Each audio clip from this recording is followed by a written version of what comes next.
Thank you very much. This is actually a work of my doctoral student, Anna Stanitsnik, which I have the pleasure to present. And we collaborated with colleagues from the Veterinary Research Institute in Brno, Dr. Kralik and Dr. Slana.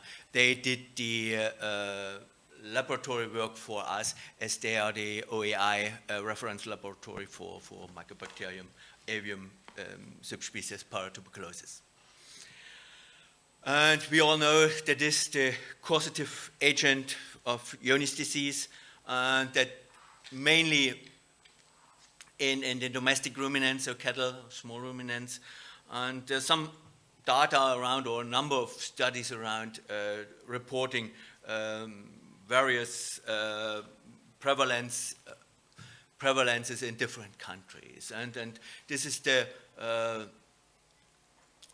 last study we have in Austria covering the whole country. Meanwhile, there is a study in a part which shows a little bit lower prevalence, but just to showing you there is Johne's disease in Austria. Coming to llamas and alpacas, the domesticated New World camelids, there are individual case reports, and quite similar to small ruminants. They don't develop, or often they don't develop diarrhea. They're just starting with a unspecific weight loss, but we do not see clinical cases very frequently. And there are some studies in other areas of the world using different methods. Argentina, you can read this here in North America, a rather recent study, parts of Argentina, very south of Argentina, a relatively small number of animals in this Chilean study. So there is data around to compare with. Unfortunately, we do not know much about infection biology in llamas and alpacas, and just expecting that it might be similar to small ruminants or to cattle.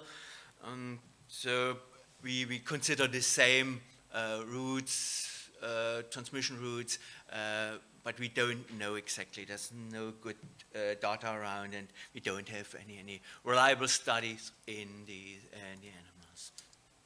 So, and additionally, this is the same problem as we face in cattle and small ruminants. We don't have diagnostic tests with appropriate or high sensitivity or specificity, but the main problem is the sensitivity. Therefore, we struggle a bit in diagnosing the bacteria.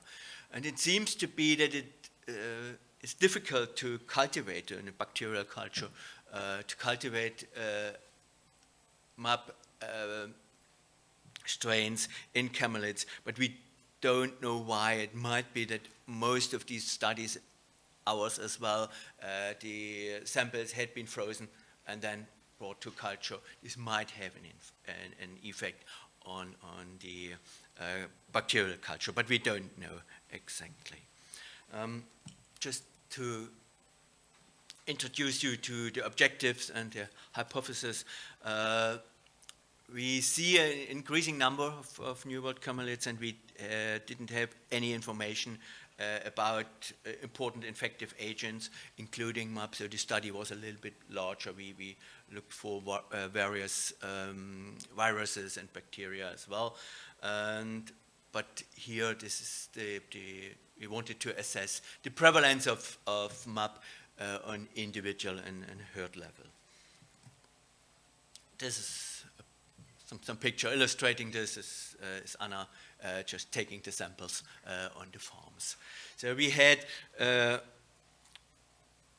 about 450 adult clinical animals, which is about 10% of the population. Unfortunately, we do not know the exact population size, as the animals are not registered so far in Austria. So this was estimation using the data from the breeding organizations. But we went to almost 80 farms, and we tried to cover the whole country. For all of you which are not exactly know where Austria is, this is the small little dot in blue here, just in this Central Europe, and this is the picture of the country, Vienna. This is the capital where I'm coming from, and all the little red dots, these are farms we visited. There are almost no here in the middle, and this is caused by the high mountains, the Alps just going through, and you won't find many farms there in these high altitudes. What did we use? We used the ELISA. This is ELISA, which is primarily being developed for ruminants, also for pigs. But the manufacturer, they sell a different conjugate, which obviously has a higher binding affinity, and these are the figures the manufacturer gives for camelids, and as already mentioned, sensitivity is rather low but we see the same problem in cattle as well. So this is the bacterial culture. This is a very traditional approach. Incubated them for over a total time of 3 months, and positive results were confirmed then with PCR. At least this was the plan to do so. And then we did, as the third method, qPCR. This has been described and developed and validated by the group from Czech Republic a couple of years ago, detecting the two gene sequences, IS900 and F57. So very much standard as well. So at the end, we had full samples for all analyses we had available for 400 animals. It was sometimes difficult to get enough fecal samples from them over time. So in 11% the New World camelids was kept together with cattle or small ruminants, and about 50% had animals imported recently, so we had a time span of about 2 years, which we asked them if they had imported animals, and quite a high number they imported from within the European community, but also from South America, US, and New Zealand, Australia. Coming to the ELISA, so we had 6 positive animals, 1 questionable, and huge number of negative results. None of the antibody positive animals shed map with the feces. So none of these 6. We tested the 1 questionable as well. So none of them shed map with feces. Coming to the culture, bacterial culture, they were all negative. They were all negative. There was no positive animal. The picture of the qPCR looked completely different. We had 15 animals which were positive. Again, a high number negative. And there were, out of these 15, 11 were llamas and 4 were alpacas. So calculating the prevalence, this was 7% in llamas and 1.6 in alpacas. But again, none of these qPCR positive animals had antibodies in plasma.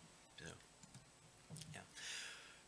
We couldn't establish any association between imports and contact to ruminants and positive results in qPCR or in ELISA. And so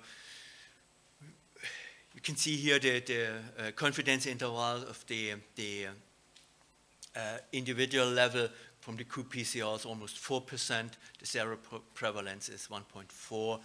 And on a herd level, as we sampled quite a high number with a low number of animals in them, we had a much higher herd level prevalence of 14.1%, and the seroprevalence, as already shown, 6.4%.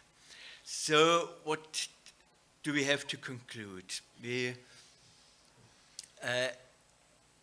got the impression that the single animal MAP prevalence is quite similar to what other studies showed in Argentina, but below the Chilean study, which, however, just included 85 animals. So the comparison might be relatively problematic from this point of view.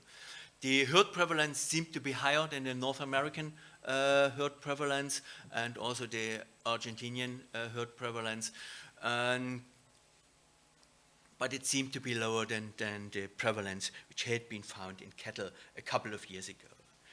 This mismatch between the fecal and serum results, so PCR results and ELISA results, this is also known in cattle, and the reason is that these two tests just identify different subsets of animal, meaning in different stages of an infection.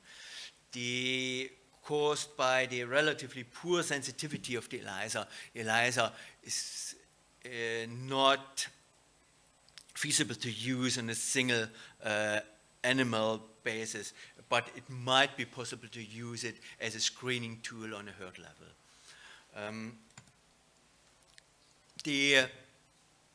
In the study of Factor in 2013, they also did not find any positive results doing a bacterial culture in comparison to PCR results. So they had the same, what we got, that they had positive animals on PCR and negative animals on bacterial culture. And as already mentioned, freezing or cooling of these samples might have had an impact. We are not sure about this. But it might also be possible that the New World camelid MAP strains are difficult to cultivate for other reasons, which we do not know at the moment. So the MAP is in the population in Austria, so it was not a big surprise. It was our hypothesis. So there might be a possible risk of infection to domestic and wild animals. And it should be considered that testing for MAP for Johne's disease if clinical symptoms are there which might suggest the Johne's disease. And of course, it might be a good idea to include the New World camelids in programs, in control programs, if they are done in ruminant livestock. Thank you very much. Again, I'd like to thank the two ministries of Austria, national ministries, who sponsored the study. Thank you very much.